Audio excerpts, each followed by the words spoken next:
Thank you all and good morning. I spent the last hour with Jim Gearhart on 101.5. That's always an experience.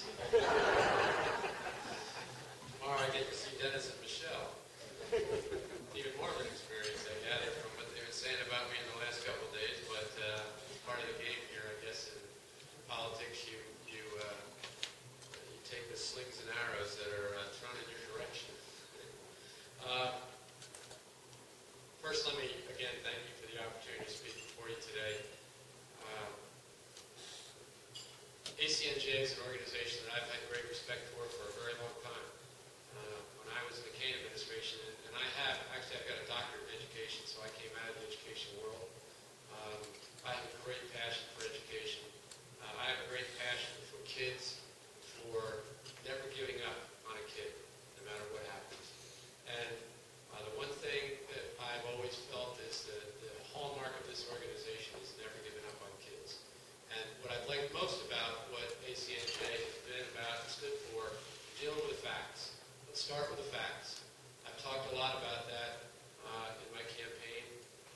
The facts are something that once you can figure out how to agree on the facts, and that's often a big fight, by the way. It's not the fight over how you address the problems. It's a fight over the facts when you get down to it a lot of times, because one person has a set of facts they believe, another person has a set of facts they believe, and they end up arguing. And you ask them, well, do you agree on the facts? Well, no. Well, if you don't agree on the facts, how can you agree on the solution? It doesn't work that way. So ACNJ has always focused on the facts. The Kids Count survey that you do each year, an important contribution to the state and to try to figure out what's the best public policy for children in New Jersey and how can we move it forward. You know, candidates for governor, candidates actually for any office, make a lot of speeches to groups like yours, and to many groups across the state. The script is almost always the same. It's promise every group everything you can think of. You get special treatment from my administration if you elect me. All the sorts of things that you do when you promise in a campaign. But I like to start with the truth. And unfortunately, the truth this year is that we have, and we're facing, an enormous budget problem. An enormous budget problem. Every bit of a problem on the scale of California, but on a relative basis, it's just smaller. We're a smaller state, smaller numbers, but we have a problem.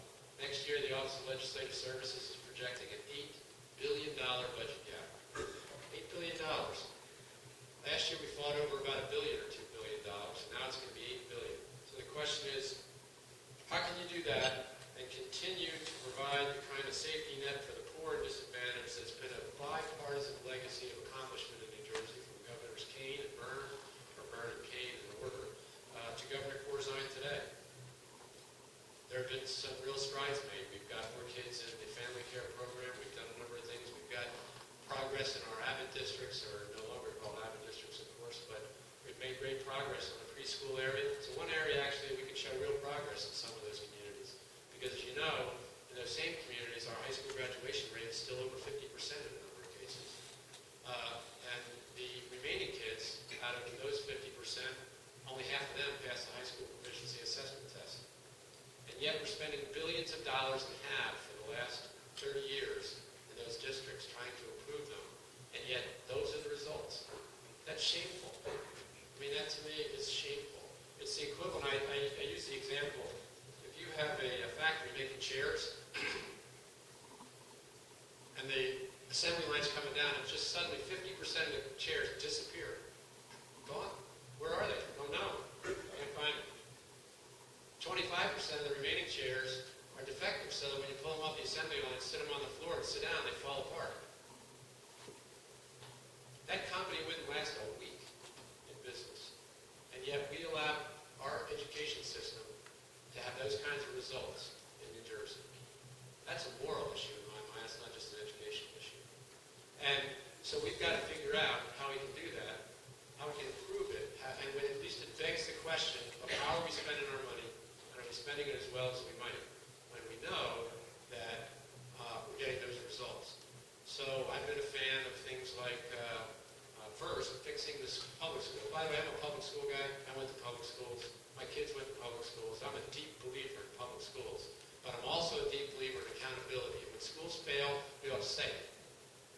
Charter schools, we ought to expand the opportunity for charter schools in failing school districts.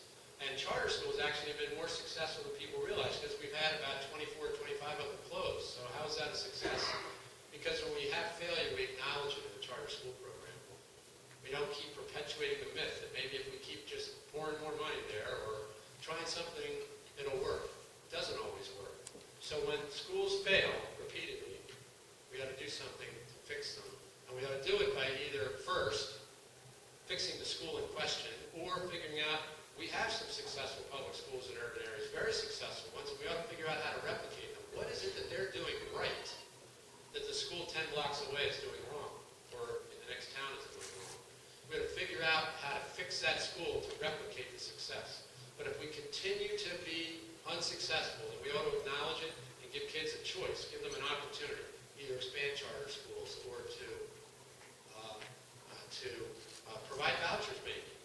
The Urban Enterprise Zone Scholarship Act was put forward by, as you know, the Black Ministers Council of New Jersey and the Latino Leadership Alliance, because they get the fact that we're pouring money into some of these school systems and not getting good results. So it begs the question of what are we doing with the money and how can we improve it? But we should do it in the idea that we're never going to give up on a kid. So how does that square with the current budget situation? Now, I didn't fill out the questionnaire. You notice that my name's not on that list. In fact, Chris Christie, I gathered it either, but John Forsythe was the only one who filled it out. I didn't fill it out because virtually every question, I talked to Celia about this because it bothered me a great deal, because I have such a passion for education and I have such a commitment to what you all do every day. But I didn't fill it out because almost every question asked about additional funding. And I'm going to be honest with you, I don't think you're going to see a lot of additional funding next year. I think you're going to be lucky to hang on to what you've got. That is wrong. But let's be honest about it and say, how can we address it? So, back to the problem. $8 billion budget gap. If you have, there are about 65 or 70,000 state employees in New Jersey. If you have if you have a $50,000 average salary for state workers, and you want to just take care of this budget by cutting the state workforce, how many people do you have to cut? Most people think $8 billion, they see the number in the newspaper, 8, $8, and the word billion.